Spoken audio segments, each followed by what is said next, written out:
할렐루야, 할렐루야. 지난 한 주간도 평안하셨습니까? 지난 한 주간도 건강하시고 또 지난 한 주간도 행복하셨습니까? 비가 온 다음에 갑자기 기온이 많이 내려가더라고요.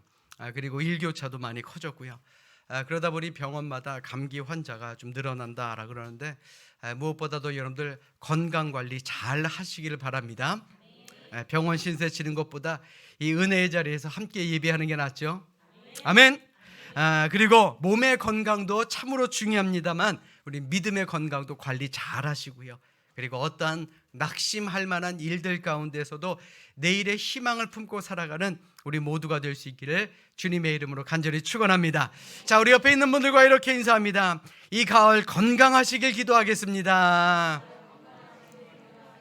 그래요, 건강하고 좋잖아요. 자, 다시 한번 인사하겠습니다. 이 가을 행복하시길 기도하겠습니다. 그래요, 모두가 이 가을에는 정말 건강하시고 행복한 그러한 부족함이 없는 완벽한 계절이 될 수 있기를 주님의 이름으로 간절히 축원합니다. 요즘은 많이 달라지기는 했는데 예전에는요, 이 사회생활을 시작한 초년생이나 혹은 사업장을 새롭게 시작한 지인에게 만년필이라는 선물이 인기 있는 선물 가운데 하나였습니다. 이러한 만년필을 처음으로 착안해서 발명한 사람은 루이스 에디슨 워터맨이라는 사람입니다. 그는 뉴욕에서 보험 설계사로 근무하고 있었습니다. 그런데 어느 날 아주 큰 보험 계약을 딱 성사를 시키던 그 참에 고객이 그만 실수로 이 계약서에 잉크를 엎지르게 됩니다. 잉크로 뒤범벅된 계약서를 쓸 수가 없기 때문에 잠시만 기다려주세요. 제가 새로운 계약서를 가지고 오겠습니다 라고 말하며 고객을 잠시만 기다리게 만들었습니다. 그런데 그가 다시 고객을 찾아왔을 때 그는 이미 다른 보험 설계사와 계약을 마친 후였습니다. 그가 자리를 비운 사이에 다른 보험 설계사가 그 고객에게 접근했던 것입니다. 잉크가 엎질러지지 않았다면 계약이 성사됐을 것이다 라는 마음에 속상했던 그는 이제라도 쏟아질 염려가 없는 특별한 잉크병을 한번 만들어보자 라는 결심을 합니다. 여러 번의 시행착오를 거친 끝에 이 펜 안에 잉크를 담아 지금의 만년필을 발명했고 1884년 특허를 내고 사람들에게 선을 보입니다. 그래서 지금까지 많은 사람들이 잉크와 펜을 함께 가지고 다녀야 했던 불편함에서 해방시켜 준 것입니다. 자, 여러분들 사진 좀 보십시오. 이것이 바로 워터맨이라는 만년필 회사가 탄생된 배경이 되는 이야기입니다. 그는 계약을 훔친 다른 설계사에게 화를 내고 원망한 것이 아니고요, 역발상을 통해 인류 문구 역사의 소중한 발명품인 만년필을 만들어낸 것입니다. 한번 생각해 보십시오. 그가 만약 화를 내고 분노를 했다면 과연 이러한 발명품이 나올 수 있었을까요? 제가 여러분들에게 이런 말씀을 드리는 이유는요, 우리가 살다 보면 예상하지 못한 그런 상황이 우리를 힘들게 만들 때가 분명히 있습니다. 그럴수록 원망과 분노에 급급해하지 말고 머무르지 말고 우리가 그것을 긍정적인 방법으로 이겨낼 수 있다면 오히려 우리는 새로운 출발을 시작할 수 있다라는 것이죠. 자, 우리 스스로에게 한번 물어봅시다. 여러분들은 예상하지 못한 일들로 인해서 낙심한 적이 있으십니까? 당연히 낙심할 수밖에 없죠. 세상이 어디 내 뜻대로 됩니까? 그러나 너무 낙심하지 마십시오. 하나님께서는요, 우리가 전혀 상상하지 못하는 방법으로 오히려 하나님의 큰 그림을 그리신다라는 사실 늘 기억하며 사시기를 주님의 이름으로 축원합니다. 어떤 일이든지요, 낙심하지 마십시오. 하나님께서는 여러분들보다 훨씬 더 큰 그림을 그리신다라는 사실 우리는 늘 기억하며 사시기를 주님의 이름으로 축원합니다. 자, 이 시간 우리 성경을 높이 들고 우리의 믿음을 고백합시다. 성경을 높이 듭니다. 저는 예수 믿어 구원받았습니다. 저는 예수 믿어 하나님 자녀 되었습니다. 저는 예수 믿어 천국 백성 되었습니다. 하나님께서 선물로 주신 오늘 하나님 말씀으로 가르침을 받습니다. 눈을 열어 죄의 법 안에 있는 놀라운 진리를 보고 깨닫게 하소서. 아멘으로 순종하여 하나님께 영광 돌리는 삶이 되게 하소서. 아멘. 고백한 대로 사시기를 주님의 이름으로 축원합니다.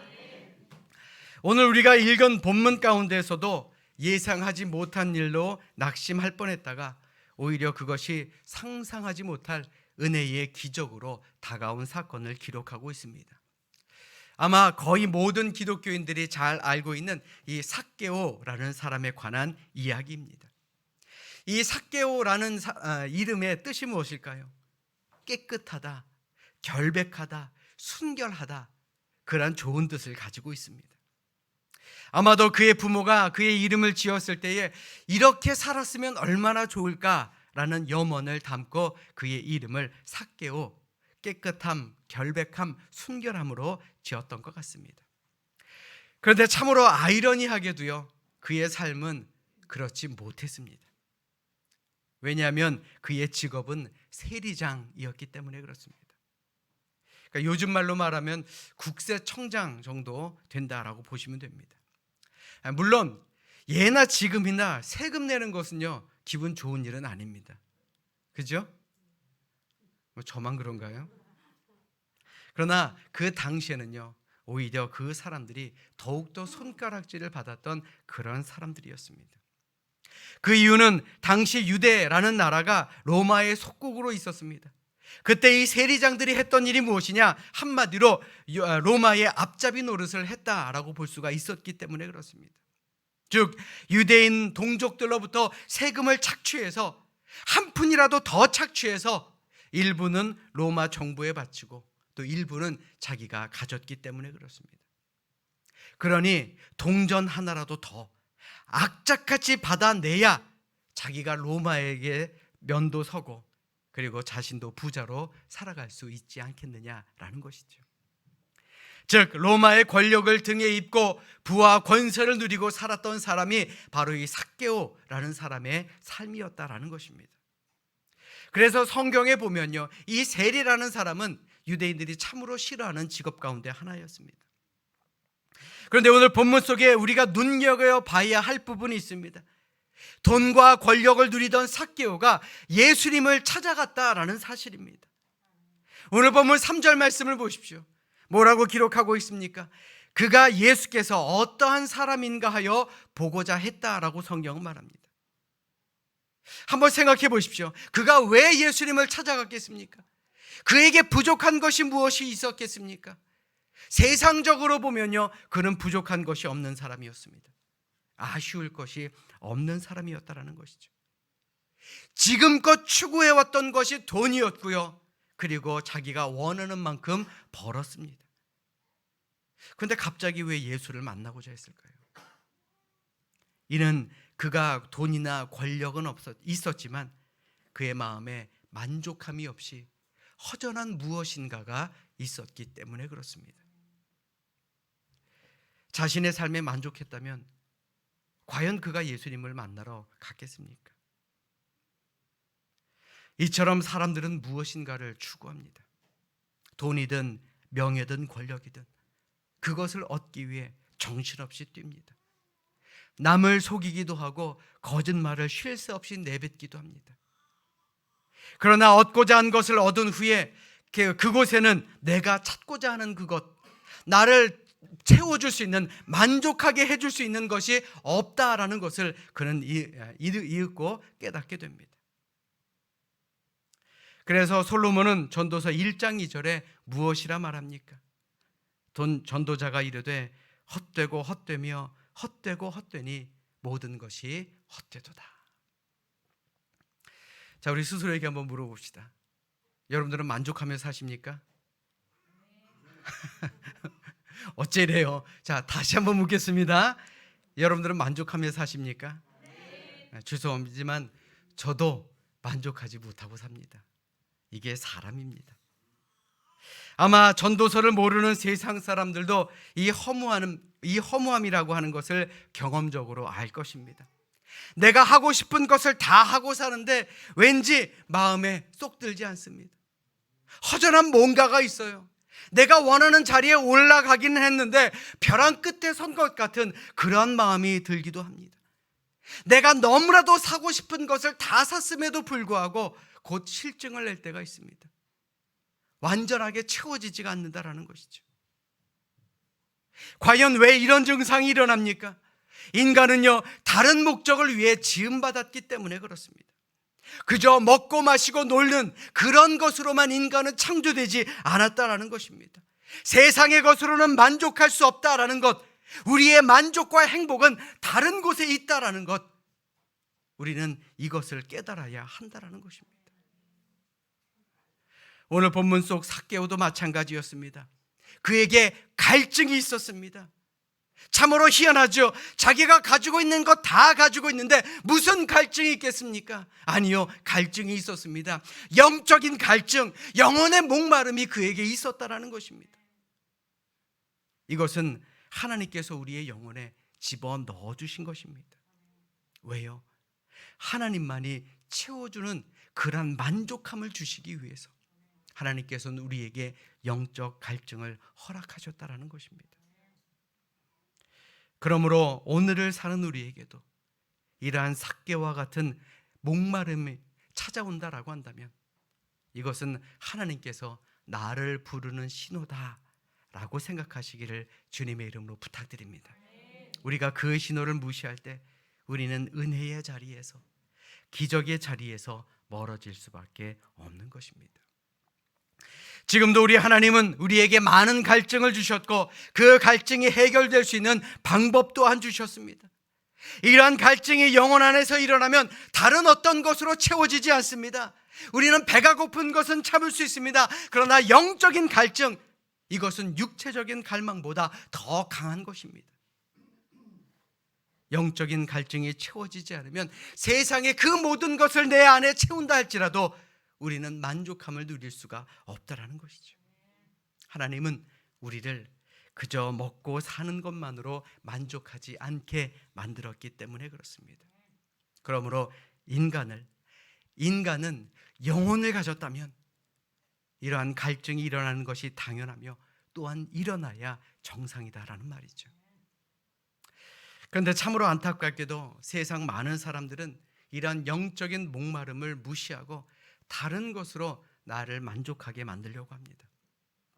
왜냐하면 세상에는 우리에게 순간적인 만족을 주는 대체품들이 많기 때문에 그렇습니다.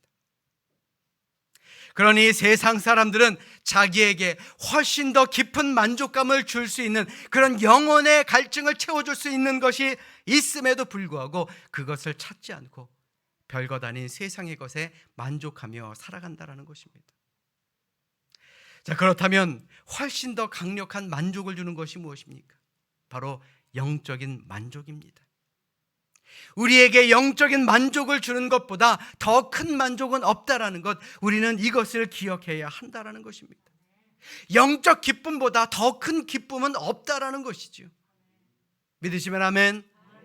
그래서 기독교 작가 리처드 포스터는 세상에서 가장 큰 기쁨은 하나님께 중독되는 것밖에 없다라고 말했던 것입니다. 자, 여러분들에게 다시 한번 묻겠습니다. 여러분들 만족하며 사십니까? 아멘이 아까보다 좀 덜 작아진 것 같습니다. 여러분들은 어디에서 진짜 만족을 누리며 사십니까? 물론 세상의 것들도 우리에게 기쁨과 만족을 주기도 합니다. 그런데 그 기쁨과 만족이 영원하던가요? 변함없이 오래 가던가요? 하나님께 빠져 그분 안에 만족과 기쁨을 얻을 수 있을 때 그 강도는요, 세상 그 어떤 것보다 더 강력한 것이다라는 사실을 우리는 기억하며 살아야 할 줄로 믿습니다. 오늘 본문의 삭개오 역시 자신에게 일어나는 이러한 영적인 갈망에 정직하게 반응했습니다. 용기를 내어 예수님을 바라보기 위해 그곳에 갔다라는 것이죠. 그런데 문제가 생깁니다. 그곳에는 이미 사람들로 가득 메우고 있었고 그는 키가 작아 사람들 비집고 들어갈 틈이 없었다라는 것이 문제였습니다. 오늘 본문 3절의 말씀 보십시오. 그가 예수께서 어떠한 사람인가 하여 보고자 하되 키가 작고 사람이 많아 할 수 없었다라고 성경은 말씀하고 있습니다. 큰 문제가 생겼죠. 내가 키가 작아요. 그리고 그곳에 모인 사람들이 많습니다. 야, 이거 위기입니다. 내가 예수님을 만날 수 있을까? 자, 여러분들 맛집 좋아하십니까? 네. 뭐 맛집은커녕 집에서 밥 먹기도 시간이 없으신 분들도 많을 텐데, 저도 맛있는 음식을 먹는 것을 참 좋아합니다. 그런데 제가 정말 참기 힘든 게 있습니다. 바로 기다리는 겁니다. 아니, 내가 내 돈 내고 음식을 먹는데 저렇게 긴 줄을 참고 기다려야 되나 하는 생각이 들면요, 지체 없이 발걸음을 돌립니다. 그러니 제가 소문난 음식점에서 소문난 음식을 먹었겠습니까? 먹을 수가 없지요. 안 먹어도 되는 이유를 만들더라고요. 야, 사람 많아서 안 돼. 야, 여기밖에 음식점이 없냐? 야, 저거 별로 이렇게 맛이 없을 거야. 소문만 저럴 거야. 그러다 보니 결국 맛집과는 상관없는 그런 사람으로 살아가게 되더라고요. 삭개오 역시 예수님을 만나지 않아도 되는 많은 이유들이 있었습니다. 키가 작고 사람들도 많았습니다. 그리고 더욱이 이전 같으면 그곳에 올 이유도 없었습니다. 여러 가지 한계에 부딪혀 벌써 돌아가고도 남았을 그런 상황입니다. 게다가 삭개오는요, 그 당시 유명한 인사였습니다. 좋은 쪽으로가 아닌 나쁜 쪽으로. 아마 사람들이 이렇게 그에게 손가락질하며 얘기했을 것입니다. 너 같은 죄인도 예수를 만나러 오느냐? 조롱했을지도 모릅니다. 미움받던 사람이 웃음거리가 될 수도 있었을 것입니다. 그런데 지금 그는 무엇인가에 꽂혀 있습니다. 보이는 것도 없고 누가 무슨 소리를 해도 상관이 없습니다. 그에게 예수라는 사람은 그저 대충 뒷짐지고 구경할 수 있는 사람이 아니라 나의 갈증, 나의 문제, 나의 모든 것을 해결해 줄 수 있는 사람이다 라고 삭개오는 믿었다라는 것입니다. 그래서 예수님을 찾아온 것입니다. 여러분 한번 생각해 보십시오. 병이 깊은 사람은요, 병원의 서비스에 별 관심을 갖지 않습니다. 거리도 별로 상관없습니다. 아무리 멀어도 갑니다. 의사가 아무리 불친절해도 그것이 문제가 되지 않습니다. 그 환자가 바라는 것은 딱 하나입니다. 뭐지요? 내 병이 낫는 것. 그 의사가, 이 병원이 나를 낫게 해줄 수 있느냐 없느냐, 그것의 문제입니다. 오늘 본문의 삭개오도 마찬가지였습니다. 그 관심, 그의 목표는 단 하나였습니다. 예수라는 이 사람이 나의 목마름을 채워줄 수 있느냐 없느냐, 그것이 삭개오의 주된 관심이었다라는 것입니다.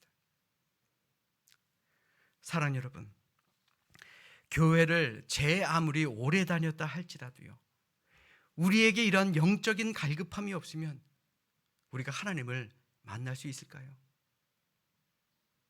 매주 습관적으로 남의 눈치 때문에 이 자리를 지키고 있다라고 한다면 과연 이 자리에서 하나님을 만날 수 있겠느냐라는 말입니다.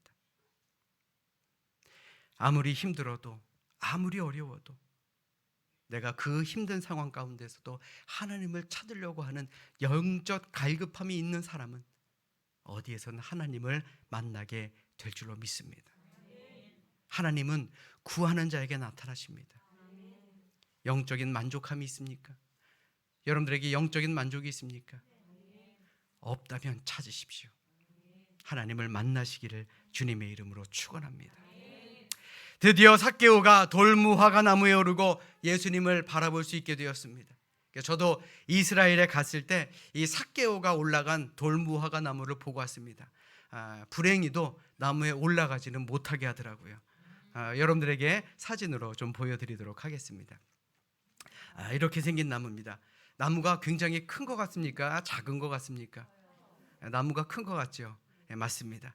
주변에 있는 나무에 비해서 정말 큰 나무다라고 저는 느끼고 왔습니다.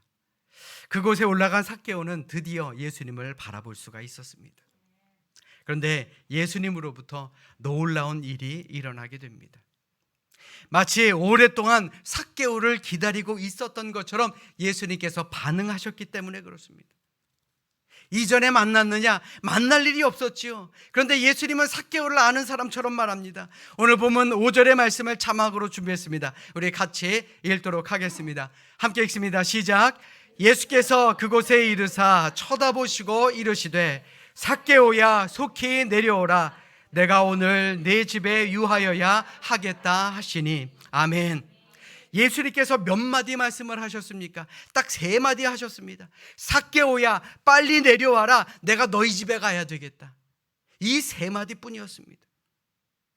이러한 예수님의 3마디를 들은 삭개오의 반응이 어땠습니까? 그 역시 초스피드였습니다. 오늘 보면 6절 말씀 보십시오. 급히 내려와 즐거워하며 영접하거늘.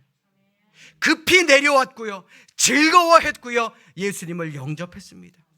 삭개오에게는 어떤 주저함이나 망설임도 없었습니다. 내려갈까 말까를 고민했다면, 예수님께서 나를 부르실 때 고개를 돌릴까 말까 고민했다라고 한다면 기적을 만들어낸 이 만남은 이루어지지 않았을 것입니다. 그러나 그는 말씀을 듣는 그 즉시 움직였기 때문에 이 삭개오라는 사람은 기적의 주인공이 될 수 있었던 것입니다. 제가 여러분들에게 자주 드리는 말씀이 있죠. 자, 어떤 일을 당했을 때 우리가 첫 번째 드는 생각은 누가 주는 생각입니까? 그렇죠, 바로 하나님이 주는 생각입니다. 그렇다면 두 번째 드는 생각은 누가 주는 생각일까요? 내가 주는 생각입니다. 그리고 마지막 3번째 드는 생각은 바로 사탄이 주는 생각이다 라고 여러분들에게 말씀드렸습니다. 아까 광고 시간에 우리 미얀마 아이들을 돕는 가정을 구한다 라고 여러분들에게 말씀드렸죠. 그리고 추수감사절과 우리 성탄절 칸타타를 위해 찬양대원을 모집한다 라고 여러분들에게 말씀드렸습니다. 자, 여러분들은 어떤 생각이 드셨나요? 처음 그 얘기를 들었을 때 뭔가 기대감이 있으셨나요? 야, 내가 한 달에 2만 원으로 우리 미얀마 아이를 도울 수 있겠구나. 내가 특별한 재주는 없다도 내 목소리로 찬양대회에서 하나님께 영광 돌릴 수 있겠구나 라는 그러한 기대가 있으셨나요? 그런데 또 생각해보니, 야, 매달 2만 원이면 야, 내가 할 수 있는 것이 하나가 없어지겠구나. 야, 매주 내가 나오는 게 참 힘들겠구나, 번거롭겠구나, 그런 생각이 드셨나요? 그래서 다시 한번 생각해보니, 에이, 그냥 시작하지 말아야 되겠구나, 이런 생각을 하셨습니까? 우리가 머뭇머뭇할 때 결코 우리의 삶에 기적이 이루어지지 않는다라는 믿음으로 살아가시기를 주님의 이름으로 축원합니다. 예수님과 삭개오도 마찬가지였습니다. 머뭇하지 않았습니다. 이러한 기적의 만남이 우리에게도 일어날 수 있기를 주님의 이름으로 간절히 축원합니다. 사랑하는 여러분, 우리가 구원을 받는 길은요, 복잡한 길이 아닙니다. 산에 가서 까다로운 수행을 하거나 두꺼운 교리책을 암송하거나 내가 가진 전 재산을 바치거나 그렇게 해서 구원을 얻는 것이 아닙니다. 바로 우리가 하나님을 찾을 때 바로 우리는 구원을 얻게 되는 것입니다. 예수님께서 십자가에 달려 계실 때에 오른편에 있던 강도가 당신의 나라가 임하실 때에 나를 기억해달라라고 예수님께 딱 한마디 했습니다. 평생 죄 지은 것밖에 한 것이 없음에도 예수님을 향한 열린 마음으로 주님께 고백하니 예수님이 뭐라고 말씀하십니까? 오늘 나와 함께 낙원에 있으리라. 마지막 기회를 잡은 것입니다. 이처럼 예수님은 군중의 관심을 가진 것이 아니라 갈급한 심령으로 나온 사람, 전심으로 주를 찾는 자에게 관심을 가지시고 계십니다. 그 주변에 얼마나 많은 관중들이 예수님을 둘러쌌겠습니까? 그러나 정작 예수님을 향해 배고픈 마음, 가난한 심령, 영적인 목마름으로 달려온 유일한 사람은 바로 삭개오 한 사람이었습니다. 그런 삭개오를 예수님은 만나 주신 것입니다. 그러므로 오늘 그 마음으로 이 자리에 오신 여러분들이 계시다면 주님은 분명 여러분들을 만나 주실 줄로 믿습니다. 지금까지 어떻게 살아왔느냐는 중요하지 않습니다. 오늘 본문 7절의 말씀 보십시오. 무사람이 보고 수군거려 이르되 저가 죄인의 집에 유하러 들어갔도다 하더라. 우리가 성경을 보면 이 셀이라는 사람은요, 창기의 수준으로 취급당했던, 손가락질 받던 죄인들이었습니다. 그러나 주님의 관심은 오직 하나입니다. 로마서 10장 13절의 말씀 보십시오. 우리 함께 읽도록 하겠습니다. 함께 읽습니다. 시작. 누구든지 주의 이름을 부르는 자는 구원을 받으리라. 아멘. 예수님은 모여든 군중에 관심을 갖지 않았습니다. 얼마나 많은 사람이 모여 있느냐가 중요한 것이 아니었습니다. 예수님의 관심은 하나님을 찾고 있는 그 갈급한 한 영혼, 그 한 영혼이었습니다. 그리고 예수님은 그 사람을 만나 주셨고 삭개오는 기적을 경험했던 것입니다. 사랑하는 여러분, 지금 여러분들은 과연 누구를 만나기 위해 이 자리에 오셨습니까? 예수님을 만날 수 있기를 주님의 이름으로 축원합니다. 우리 따라서 합니다. 예수님을 만나 변화됩시다. 자, 다시 한번요. 예수님을 만나 변화됩시다. 예수님의 딱 세 마디, 삭개오야 빨리 내려와라, 내가 너희 집에 가야 되겠다. 이 세 마디를 들은 삭개오에게는 놀라운 변화가 생깁니다. 오늘 본문 8절의 말씀 보십시오. 삭개오가 서서 주께 여짜오되 주여 보시옵소서, 내 소유의 절반을 가난한 자들에게 주겠사오며 만일 누구의 것을 속여 빼앗은 일이 있으면 내 갑절이나 갚겠나이다. 아멘. 그는 지금까지 돈에 목숨을 걸고 살아왔던 사람입니다. 내 삶에 있어서 돈이 전부였습니다. 이웃들에게 매국노라는 손가락질 당해도 상관이 없었습니다. 그런데 그가 어떻습니까? 내 전부라고 할 수 있는 돈을 내어놓고 있습니다. 이는 겉모양의 변화가 아니라 내면의 변화를 일으켰다라고 말할 수 있는 것이죠. 여러분들 정말 잘 들으시기 바랍니다. 예수님 만나면 진짜 변화됩니다. 예수님 만나면 우리가 새로운 피조물이 됩니다. 이러한 변화는 우리의 힘이나 노력으로 일으킬 수 있는 그런 일이 아닙니다. 하나님께서 내 안에 변화시켜 주셔야 가능한 일입니다. 믿으시면 아멘. 아멘. 사랑하는 여러분, 예수님께서 세상에 오신 것은 잃어버린 자를 찾아 구원하기 위해서입니다. 그렇다면 오늘 우리 안에 잃어버린 자는 누구입니까? 물론 우리 교회 밖에 잃어버린 영혼들도 많습니다. 그런데 안타깝게도 오늘날 교회 안에 잃어버린 영혼들도 많다라는 것입니다. 내가 직분자였어도, 내가 오래 교회를 다녔다 할지라도 이 시간 이 자리에 나와 말씀을 듣는데 여전히 뭔가 빠진 것 같고 허전한 것 같고 힘이 나지 않는 영적인 상태다라고 한다면 바로 지금 이 시간이 예수님을 만날 시간입니다. 우리가 해야 될 일이 무엇입니까? 조용히 내면의 소리에 귀를 기울이시길 바랍니다. 내 영혼의 갈증은 오직 하나님만이 채워줄 수 있기 때문에 그렇습니다. 그 영혼의 갈증이 채워져야 우리의 삶에 만족이 오고 행복이 오고 살맛이 나게 된다라는 것입니다. 여러분들은 누구를 만나기 위해 이 자리에 오셨습니까? 우리 주님 만날 수 있는 그런 복된 시간이 되시기를 주님의 이름으로 간절히 축원합니다.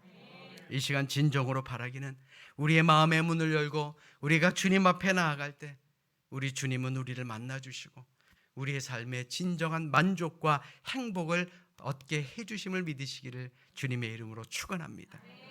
삭개오야 빨리 내려와라, 이 말씀이요 나를 향한 말씀입니다. 낙심하고 근심하고 걱정하고 삶의 모든 것이 빠진 것 같이 허전한 우리의 마음에 주님께서는 삭개오야 속히 내려오라 라고 말씀하고 있는 것입니다. 이 삭개오를 내 이름을 넣어서 한번 외쳐보십시오. 경제야 속히 내려오라.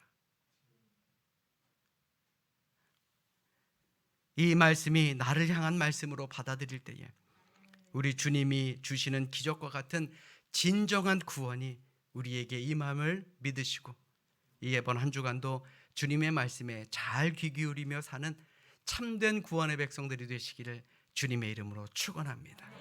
축원합니다. 기도하겠습니다.